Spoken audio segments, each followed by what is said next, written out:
Welcome to the 700 Club. Mixed messages. That's what the United States is sending regarding the Iran nuclear deal.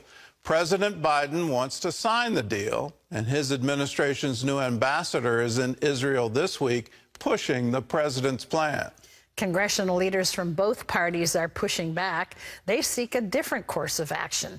Julie Stahl reports on the opposing views. The U.S. believes a diplomatic approach is the best solution to this ongoing conflict with Iran, according to U.S. Ambassador to Israel, Tom Nides. We would like to obviously extend the JCPOA, but under the terms that the Biden administration has laid out. We get into greater details of that later, but certainly it's an important thing that we care about deeply. Nides told foreign journalists that President Biden would not tolerate a nuclear Iran. The president has articulated many times we will not stand by to let the Iranians obtain a nuclear weapon. And the president has articulated this both to Prime Minister Lapid and to the leadership of this government that we will not tie Israel's hands to defend itself against Iranian aggression. Supporters of re-entering the 2015 deal believe the original agreement effectively restrained Iran's nuclear capabilities, although military intelligence reports and UN inspectors have refuted that conclusion. A visiting bipartisan delegation of U.S. senators and congressmen stated opposition to any Iranian nuclear agreement. In terms of the Iran nuclear agreement, there will be bipartisan opposition. It will be up to the administration as to whether or not they should enter into the agreement. Republican Senator Lindsey Graham says he and Democrat Senator Bob Menendez have put forth a different plan. Senator Menendez and myself have offered an alternative to the JCPOA, allowing Iran and Sunni Arab nations to have nuclear power, but all their enrichment would be done outside the region, so you wouldn't have to worry about nuclear proliferation. Menendez says any agreement must pass congressional review. If it does, he and Graham want additional legislation that would subject Iran to continuing reviews. And he says the International Atomic Energy Agency should investigate and draw a conclusion about undeclared Iranian sites. That conclusion, I think, would only lead us to the fact that Iran did seek to produce nuclear weapons. They lied to the world. And now the question is, how do you frame their march forward? Both the senators and ambassador agree that U.S. support for Israel is unwavering. All of us believe it's a good investment in America's national security to have a strong and capable Israel. So no matter the outcome of the election, there's not going to be any major change in support for Israel, no matter who is in charge of the House and the Senate. Julie Stahl, CBN News, Jerusalem. Well, let me echo that we shouldn't sign any kind of deal with the current government in Iran. They have repeatedly lied about their nuclear ambitions, their nuclear capability, the technology they're quite clearly using to develop nuclear weapons. They've lied to the UN, they've lied to the US, they've lied to Europe. They've concealed what they are truly doing. So how can you ever trust them to honor any kind of terms on any kind of treaty agreements? This nation is the largest exporter of terrorism in the world today. Hezbollah, Hamas are all supported financially, supported with weapons, with drones, with all kinds of military technology. Why in the world would we ever trust them with nuclear weapons?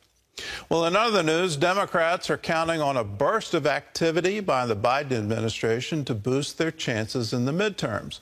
Ephraim Graham has that story and more from the CBN Newsroom. Ephraim?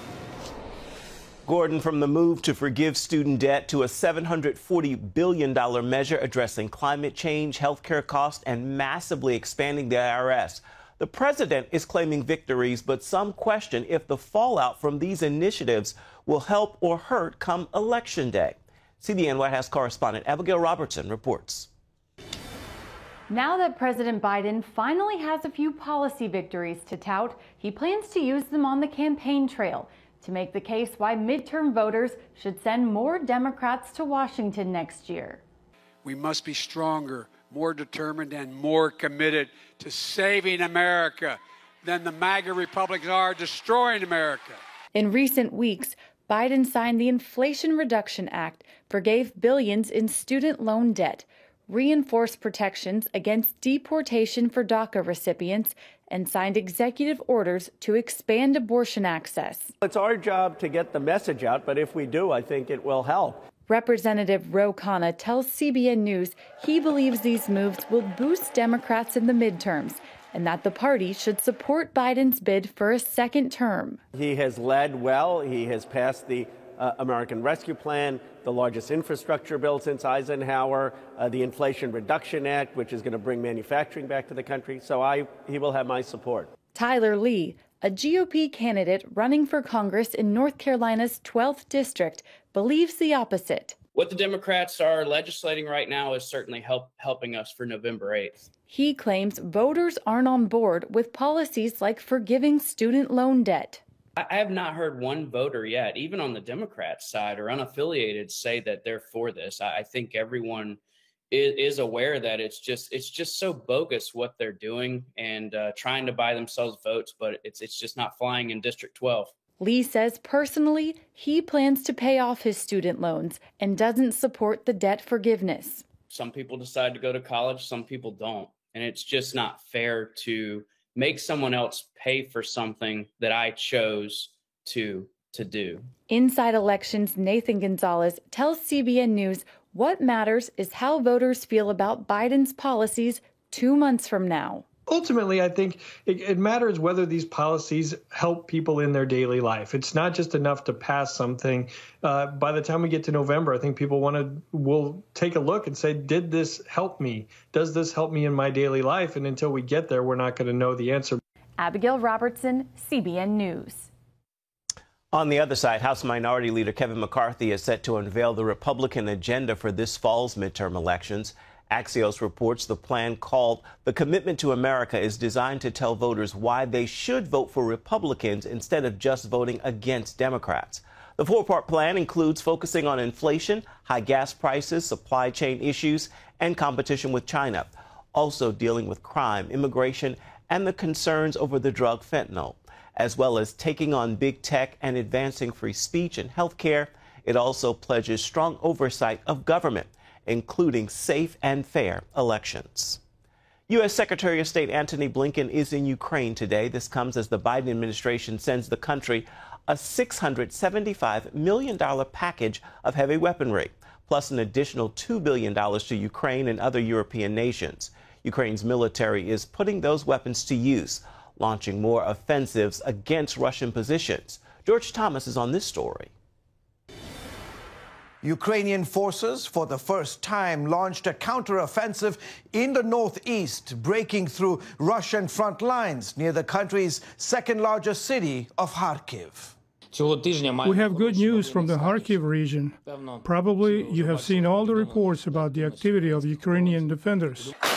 Russia's military is so desperate for supplies, it's reportedly looking to buy massive amounts of rockets and artillery shells from North Korea. So the fact that they're reaching out to North Korea is a sign that they're having some challenges on the sustainment front. Meanwhile, the U.S. is accusing Moscow of war crimes for moving thousands of Ukrainians to so-called Russian filtration camps, including 1,800 children in July alone. Russian authorities have interrogated, detained, forcibly deported between 900,000 and 1.6 million Ukrainian citizens from their homes to Russia. It comes as Ukraine's top military general warns of a possible limited nuclear war with Russia, telling a state-run media outlet that there is a direct threat of the use, under certain circumstances, of tactical nuclear weapons by the Russian armed forces. The immediate concern, though, is the structural integrity of the Zaporizhzhia nuclear power plant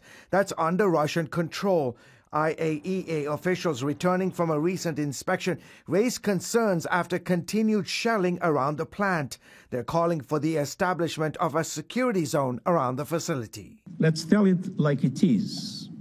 Any damage, whether intentional or not, to Europe's largest nuclear power plant in Zaporizhzhia or to any other nuclear facility in Ukraine could spell catastrophe, not only for the immediate vicinity, but for the region and beyond. Meanwhile, Russia is threatening to cut energy supplies to the West.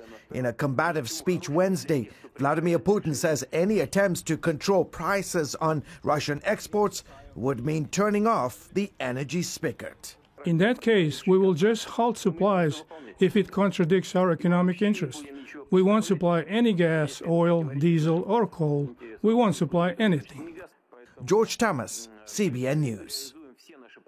I think Russia underestimated Ukraine. Gordon? They did, but at the same time, Europe should not underestimate Russia.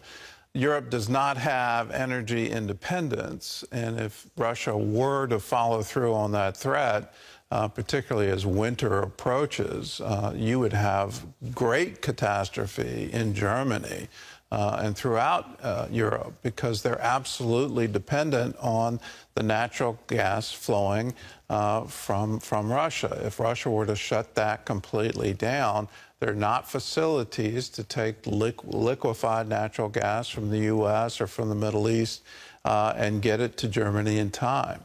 So this is a very real threat, and it has been. We've been saying so since the invasion started. Russia just seems to be completely out of control. And how do we build a new future and a new Europe and a new world order without Russia's active participation? The only good news in this story was that they're looking to North Korea for artillery shells, which is hardly any kind of good news, but it does mean they're running out of military equipment.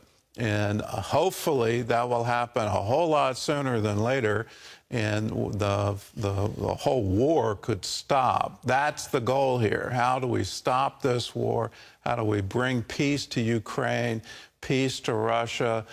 They need to stand down on their ambition of some kind of greater Russia where Ukraine is part of some former Soviet Union redesign. No, that's not the future. That's not the way forward. The way forward is for nations to actually respect international boundaries, respect the right of self-determination, and give up these goals of empire.